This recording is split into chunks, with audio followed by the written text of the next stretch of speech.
पितृपक्षामध्ये पितरांचे स्मरण करून श्राद्धविधी तर्पण केले जाते. पितरांची कृपा लाभावी यासाठी पितृपक्षामध्ये विविध गोष्टी केल्या जातात.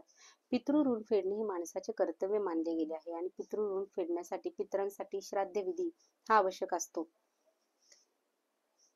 आपण या व्हिडिओमध्ये हेच जाणून घेणार आहोत की आपल्याला पितृपक्षामध्ये काय केले पाहिजे, काय करू नये, तसेच पितरांचे फोटो कोणत्या दिशेला लावावेत आणि कोणता जप, कोणता मंत्र म्हटल्याने आपल्याला पितृदोषांपासून मुक्ती मिळेल हे आपण आजच्या व्हिडिओमध्ये पाहणार आहोत. पितृपक्षामध्ये दररोज ही 5 कामे करा आणि पितृदोषापासून मुक्तता मिळवा. तर पितृपक्षातील अशी कोणती कामे आहेत जी 5 कामे केल्यामुळे आपल्या जीवनामध्ये प्रगती होईल आणि पितरांचा आपल्याला आशीर्वाद मिळेल. तत्पूर्वी जर चॅनेलवरती नवीन असाल तर चॅनेलला सबस्क्राईब अवश्य करा.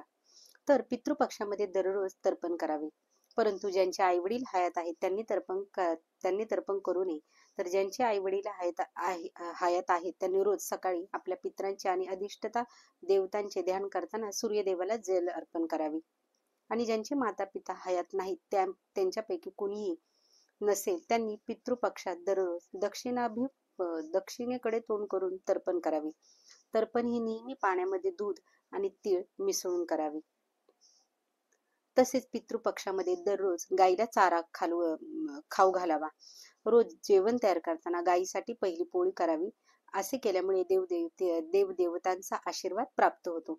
तसेच पितृपक्षामध्ये पूर्ण भक्तिभावाने गायीला चारा दिल्यामुळे श्राद्ध विधीचे पूर्ण फळ मिळते आणि पितरही संतुष्ट होतात.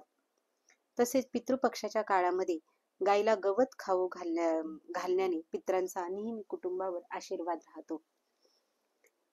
तसेच पितृपक्षामध्ये पितरांच्या नावाने दररोज सकाळी आणि संध्याकाळी दक्षिणेकडे तोंड करून दिवा लावावा. पितृपक्षादरम्यान पूर्वज दक्षिणेकडून पृथ्वीवरील आपल्या नातेवाईकांकडे येतात असे मानले जाते. त्यामुळे ज्या दिवशी आपल्या पितरांचे श्राद्ध करतो त्या दिवशी दक्षिणेकडे तोंड करून पितरांना आवाहन करावे. तसेच पितृपक्षामध्ये दररोज संपूर्ण घर स्वच्छ केल्यानंतर मुख्य दरवाजावर स्वच्छ गंगाजल शिंपडावे. असे केल्यामुळे सकारात्मकता ऊर्जा संचारते आणि नकारात्मकता निघून जाते आणि दोषांपासून मुक्ती मिळते. आणि असे केल्यामुळे आध्यात्मिक शांती मिळते आणि पितृदोषही दूर होतो. तसेच पितृपक्षामध्ये दररोज आपल्या आंघोळीच्या पाण्यामध्ये गंगाजल टाकावे. पितृपक्षाच्या काळामध्ये स्वयंपाकघरात किंवा घराच्या कोणत्याही कोपऱ्यामध्ये रिकामी भांडी ठेवू नयेत आणि स्वच्छतेची पूर्ण काळजी घ्यावी. पितृपक्षाच्या काळामध्ये स्वयंपाकघरामध्ये उष्टी भांडी ठेवणे हे अशुभ मानले जाते. त्यामुळे रात्री उष्टी भांडी ठेवू नये. त्यामुळे लक्ष्मीचा कोप होतो आणि पितृदोष देखील होतो. त्यामुळे पितृपक्षाच्या काळामध्ये घरामध्ये उष्टी भांडी ठेवू नयेत. तसेच पितृपक्षा व्यतिरिक्त आपण आपल्या पूर्वजांची घरी पूजा करतो. यासाठी प्रत्येक जण आपल्या घरी आपल्या पूर्वजांची छायाचित्रे ठेवतात. अनेकदा कुटुंबामध्ये आपल्या एखाद्या नातेवाईकाचा मृत्यू झाला तर त्याचा फोटो घरी लावला जातो. फोटोवर हार घालून त्याची नित्य पूजा केली जाते. पण घरामध्ये मृत पितरांचे फोटो लावण्याबाबत काही नियम आहेत. या नियमांचे पालन न केल्यास मग आपल्याला समस्यांना सामोरे जावे लागते. तर ज्याप्रमाणे देवाची पूजा केली जाते त्याचप्रमाणे आपणही आपल्या पूर्वजांची पूजा करतो. पण माहितीच्या अभावामुळे लोक देवासोबत पूर्वजांचे फोटो लावतात. तर पितरांचे स्थान हे किती उच्च असले तरी देवतांसह त्यांची पूजा करू नये. त्यांचे फोटो हे नेहमी वेगळे लावावेत. तसेच घरामध्ये पितरांचे जास्त फोटो लावू नयेत आणि फोटो अशा ठिकाणी लावावेत जिथे प्रत्येक जण ते पाहू शकणार नाही. म्हणजे प्रत्येकाची बाहेरून येणाऱ्या कोणाची सारखी नजर तिथे जाणार नाही. अशा ठिकाणी फोटो लावावे. तसेच बेडरूम मध्ये, घराच्या मध्यभागी किंवा स्वयंपाकघरामध्ये पूर्वजांचे फोटो लावू नये. त्यामुळे घरातला कलह वाढतो आणि घरामध्ये अशांतता निर्माण होते.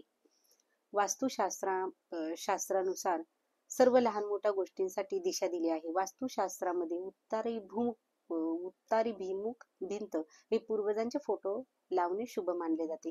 कारण दक्षिण दिशा ही पितरांची दिशा आहे. त्यामुळे अशा स्थितीमध्ये उत्तरेकडील भिंतीवर फोटो लावून पितरांचे तोंड दक्षिणेकडे होते. तसेच पितृपक्षामध्ये दाढी, मिशा, नख आणि केस कापू नयेत. तसेच पितृपक्ष सुरू असताना शक्य होईल तो दत्तगुरूंच्या मंत्राचा शक्य तितका जप करावा, नामस्मरण करावे. ते अत्यंत लाभदायक आहे. या कालावधीमध्ये दत्तगुरूंची उपासना ही अत्यंत लाभदायक आहे. पितृदोषावरती उपयुक्त ठरते. अनेकदा पितरांच्या अतृप्तीमुळे किंवा पितृदोषामुळे विविध प्रकारे त्रास होताना दिसतात. पुढे पितृदोष येण्याची शक्यता असते. यावर उपाय म्हणून यथाशक्ती दत्तगुरूंची उपासना आणि नामस्मरण करावे. यासाठी श्री गुरुदेव दत्त या मंत्राचा शक्य तितका जप करावा. असे म्हटले जाते की श्री गुरुदेव दत्त या मंत्रासोबतच कुलदेवतेचे नामस्मरण करावे. गुरुवारी दत्त मंदिरामध्ये जाऊन प्रदक्षिणा घालाव्यात. दत्त मंदिरामध्ये बसून 1 ते 2 माळा जप करावा. त्यामुळे आपल्याला शक्य आहे तितका जप अवश्य करावा. अखंड नामस्मरणाचा संकल्प करून जप जर केला तर अतिशय उत्तम. श्री गुरुदेव दत्त.